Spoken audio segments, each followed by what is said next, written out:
મારું નામ Maheshbhai Mehta, Lakhadiya road merchant restaurant president છું. આ સમસ્યા 5 વર્ષથી છે ફેરિયાઓની. તંત્રને ઘણીવાર ફરિયાદ કરી છે, પણ કોઈનો ઉકેલ આવતો નથી. આ લગભગ 4 થી 5 વાર અમે બંધ જાહેર કર્યું છે.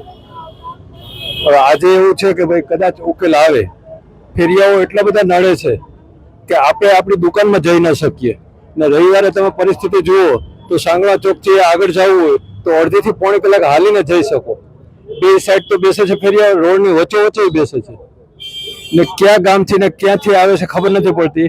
હકીકતે વેપારીઓ આ ફરિયાદ કરવાની જ ન હોય. કોર્પોરેશનની પોતાની જવાબદારી છે કે રોડ સાફ હોવો જોઈએ, પબ્લિક શાંતિથી આવી જઈ શકે. આની પહેલા ઘણી વખત રજૂઆત કરી છે, આવેદનપત્ર આપ્યા છે.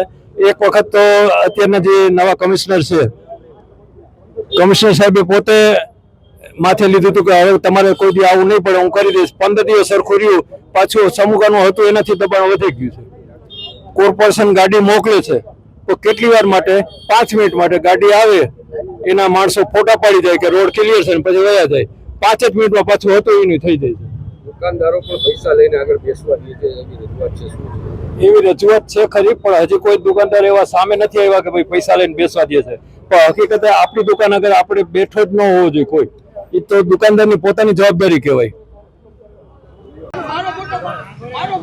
આપનું નામ?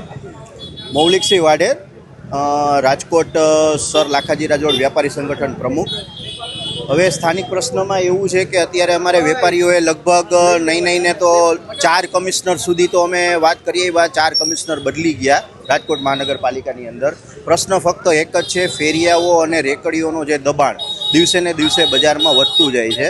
બજારના વેપારીઓ ત્રાહિમામ પોકારી ચૂક્યા છે. એટલે આજે અડધા દિવસનું પ્રતિકાત્મક જે કહેવાય એ બંધ પાડી અને અમે વિરોધ નોંધાવી રહ્યા છીએ.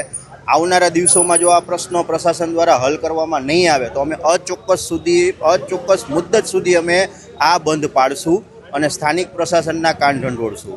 સ્થાનિક પ્રશાસનને કોઈ એવી વસ્તુ નથી કે ક્યાંય એવું અટકતું નથી કે આ ફેરિયાઓ કે રેકડીઓનું દબાણ દૂર ના કરી શકે, પણ ક્યાંક ને ક્યાંક એમની ઢીલી અને ખોરી નીતિ છે.